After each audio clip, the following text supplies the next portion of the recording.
Through being in some form of finance-related environment for over 13 years, 3 years studying finance and then a further 9 years working in banking, one of the key skills I've learned is how to spot the signs that contribute to financial success. So in this video, I wanted to share with you 4 things that tend to dictate whether or not you're doing well financially, how reliable those 4 things are, and how to stay on track. Number 1, are you playing the right game? There are 2 games you can play to measure your financial success. And one of the main reasons people tend to feel behind financially is because they are playing the wrong one. They are playing the status game where we're all trying to one-up each other. I really like the way Naval Ravikant talks about the status game. He says the problem is that to win a status game, you have to put somebody else down. And that's why you should avoid playing status games in life, because it makes you a very competitive, it makes you an angry person. You're always fighting to put other people down, to put yourself up. The status game is an external ranking to everyone else. The size of your home, the brand of your shoes, and everything else that you can see and compare yourself to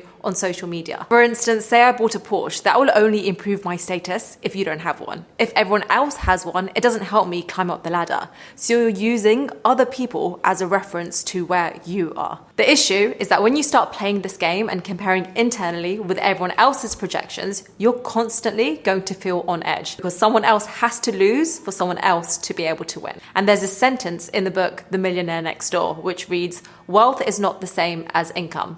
If you make a good income each year and spend it all, you're not getting wealthier, you are just living high." That leads me to the second game you can play, which is the wealth game. This isn't about what everyone else can see, but instead it's about what's going on behind the scenes. It's the money in the bank that is being invested into assets. It's the business that you're trying to build on the side. It's the money that you're spending on self-development. It's all the things that have a positive ROI and that can ultimately buy you freedom and buy you the power to live life on your own terms. The key is to make sure your evaluation of financial success isn't based on the status game. Once you wrap your head around that, you will realize you're doing far better than you think you are financially, because the status game is only like a movie trailer. It shows you the best bits and leaves the rest out. That leads me to the second point, which is how much should you be earning? One way to know where you stand financially is by looking at the average wages. And according to the ONS, the average annual salary in the UK is £27,756. And the average salary nationwide in the US, according to Forbes, is $59,428. The truth is, these numbers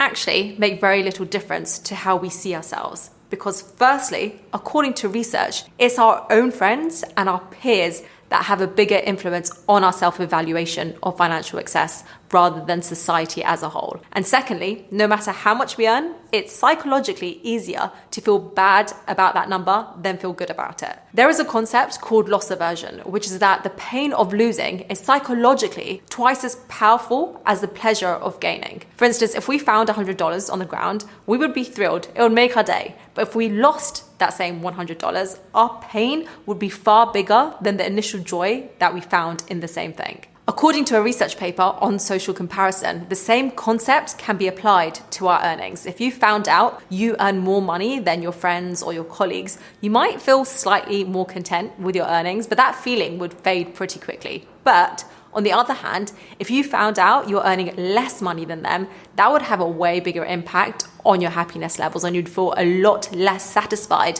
with how much you're making. We can be outperforming 99% of the people around us, but if there's even one person in our circle who appears to be doing better, it can make us question our own success.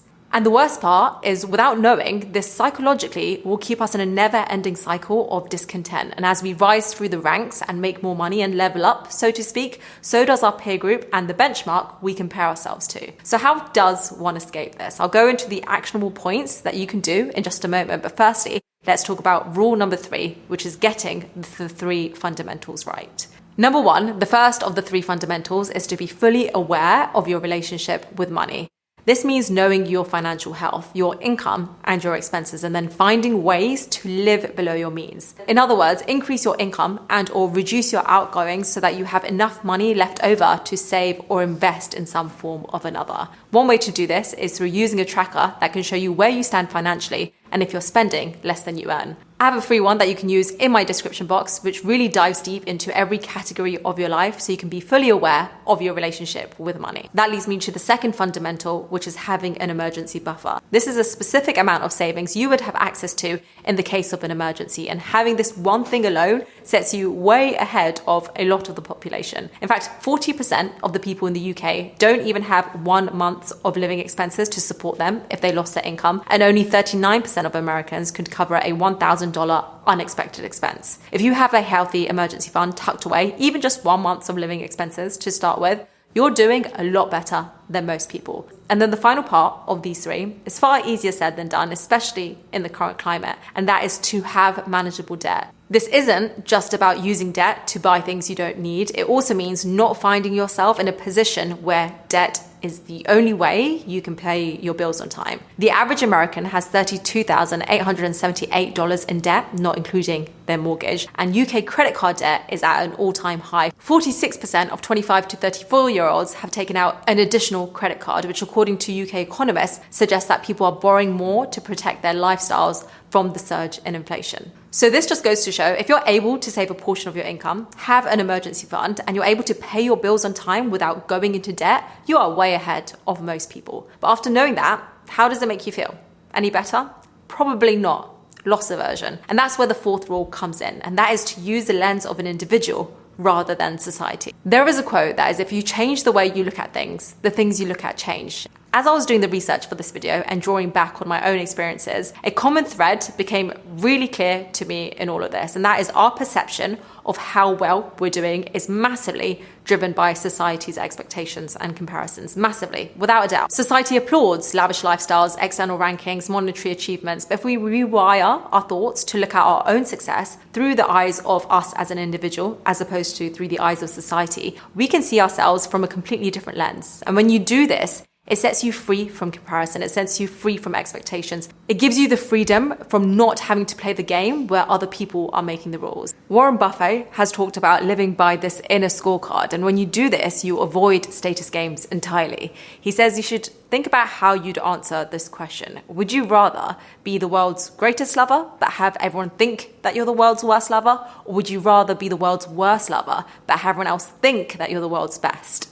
In other words, would you rather be at the top of your ladder socially, even if you're not and you're a complete fraud? Or would you be at the bottom of your ladder socially, knowing deep down yourself that you're number one? So those are the four fundamentals that tend to dictate whether or not we're doing financially and how on track or off track they are. Thank you for watching. If you like this video, feel free to share it with someone who might be feeling financially behind but needs a little bit of reminder that they are actually on track. I hope to see you next week.